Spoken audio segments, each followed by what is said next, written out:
I understand, and it was very, very difficult for me to write that book for that very reason. And when I say very difficult, I mean it was emotionally difficult for me, because I realized that from the perspective of a debate, there was no two ways about it that Howard was winning the debate. Howard was winning the logical argument because there are no emotional considerations. But the goal of the book was to present the mindset of the elite. I wanted people to understand it. I certainly don't want people to think that I'm advocating it. But at the very least, I want them to understand how they view the world and how a very intelligent human being can be lured in to this mindset, especially when they see how easily manipulated everybody else is. And they see the distance between their understanding and their position and these others that really, in their view, are just the inferior class. So as far as that was my primary objective, was to very clearly present the mindset in such a way that people could see it. And the only way I could do that would be to create arguments that would make them say, well, yeah, that makes sense. So now what's the problem that we have? The problem we have then is, oh, okay, well, are we going to convert people over to this idea that that's just the way it should be? I would certainly hope not, because what it really boils down to is this is a scientific approach. It's like the scientific outlook, Bertrand Russell, to managing society. And a scientific approach to managing the world without moral considerations and without integrity will lead to a hell on earth. So this is the further math that people can do. It will only lead to the ability to create more deadly bombs, more effective means of torture, more effective means of dominating and controlling people. So hopefully what people can take from this is the idea that even though it might be a compelling idea from a practical standpoint about power and exercising power, the end result is, even if this became widely adopted, it would inevitably self-destruct in the struggle for power amongst those who were most powerful. So in the end, this system can do nothing but commit suicide. And it doesn't take a whole lot of effort to do that math, and see, inevitably, it might originally and initially appear effective and useful, but in the end, it would just become this atrocious system of one group imposing its will through power on another who is using the same system and the same ideology, no moral considerations, against one another, and nothing remains. Now, if you want to get into the elements that are more common among people, which would be just what does it mean to be a human being? What does it mean? What is beautiful about life? What is beautiful about being human? Then the arguments in favor of that against this scientific approach are endless. Right. But ultimately, hopefully I summarized it reasonably well, that I agree that Howard was very convincing, but at the same time, we play that argument out, and where do we end? And I haven't written part 2 yet, so we'll see where we get with part 2 when I decide to pick that up. Right. And, one of the things that I loved about it was the different chapters would reference different books that are considered major books in certain areas. For example, a book on propaganda by Edward Bernays. And for those that are not familiar with Edward Bernays, there's lots of really great videos on YouTube.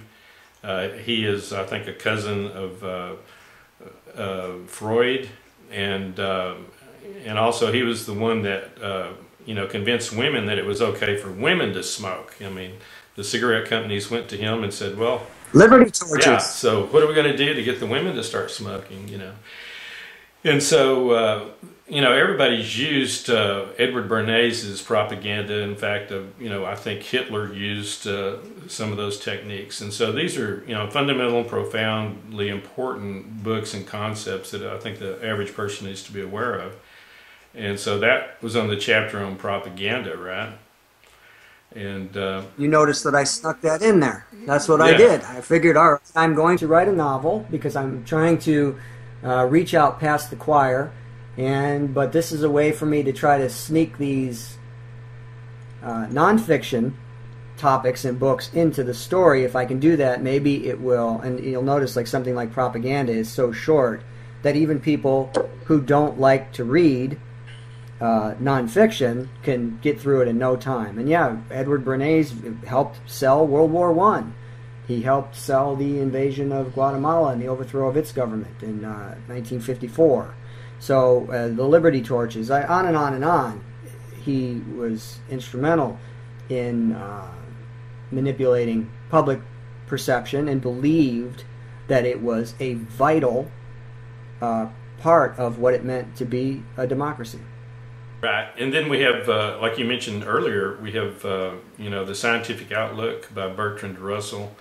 And I believe the front page of your book, the preface, you have a quote from Bertrand Russell, which I will read here in just a minute.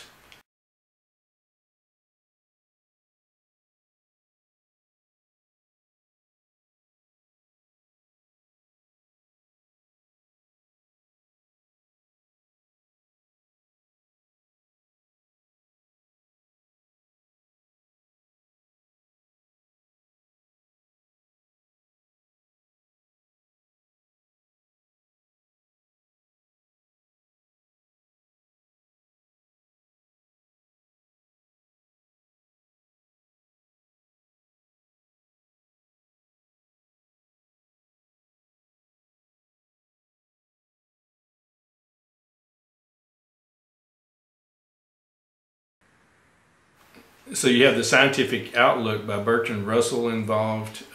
You have Eugenics, a reassessment, which you mentioned just previously. I did try to get a copy of that, and as you mentioned, it's the cheapest price I found was $125 or something, and I just decided not to get it because I may not read it.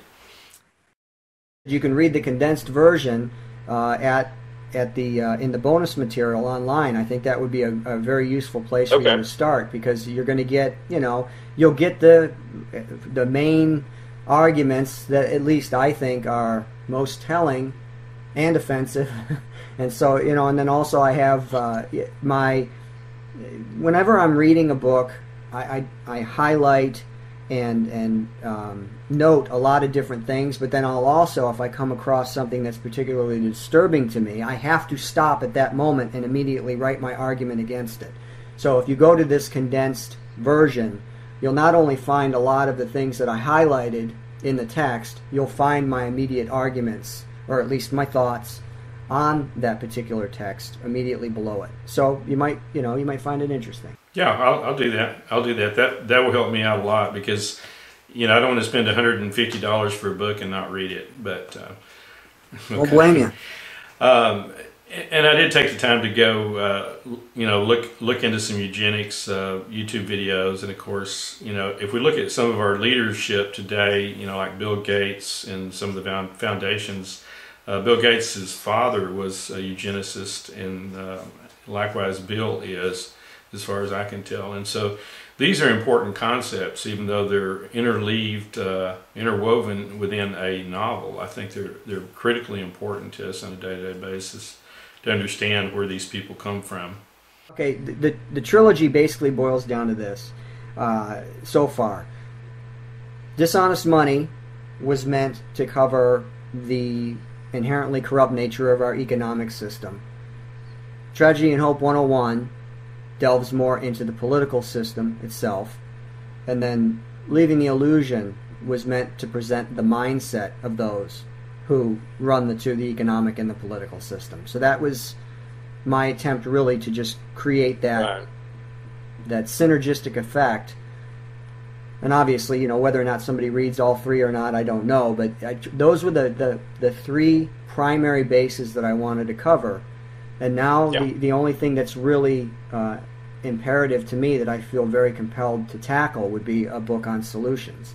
So that would be the next thing that I think needs to be done. Okay, so we can talk about solutions here in a minute. I'd like to talk a little bit about Diplomacy by Henry Kissinger, just a tad, and Century of War, this sort of thing. But back when I was in high school, a good friend of mine was John Bircher, and basically I poo-pooed everything he said. Of course, the John Birchers hated Henry Kissinger. They talked about the CFR, the Trilateral Commission, and all this sort of thing. And so since my high school days, I've realized that a lot of what these guys were saying is absolutely true. And of course, I thought in Leaving the Illusion, you know, Howard's position on Henry Kissinger, I think, was that Henry was like an example of a true elite that was able to really tell the truth at all times without regard to, you know, human frailty or morals or any of these other things that kind of slow these guys down. So what are your thoughts on Henry Kissinger in that regard? Henry Kissinger is exactly what is required to be at the apex of this type of system. So absolutely, yeah, Howard's account and his praise for Henry Kissinger revolved around the fact that he is, like E.H. Carr, somebody who believes in the practical scientific approach to things. And it's easy to respond emotionally to that, which, you know, as you said, your friend, he was the boogeyman, and they would thrash him, I imagine, you know, and what a scumbag he is and all this other stuff. But I found that all to be really draining. He just is what he is. Whether he's a sociopath, and there's some sociopathic tendencies that enables a person to be that, whether it's developed over time, cultivated, I have no idea. But the truth of the matter is that there are people who function this way. They believe these things, and that makes them ideally suited for the roles in which they find themselves. You know, power attracts those who are least fit to possess it. So if you're interested in really understanding what's possible, I think it's very important to understand the mindset of the people who implement these types of policies, the people who sit around and speak about the masses as if they were just vermin to be controlled, no different than they would think of insects and insect infestation in the house. This is just what it is. Right. You are not part of their group. You're not. Literally, you're not. It's not just, oh, okay, they have more money and more power. They think differently. They think differently. And unfortunately for me, I can see how they think. I understand it. And it's just not good.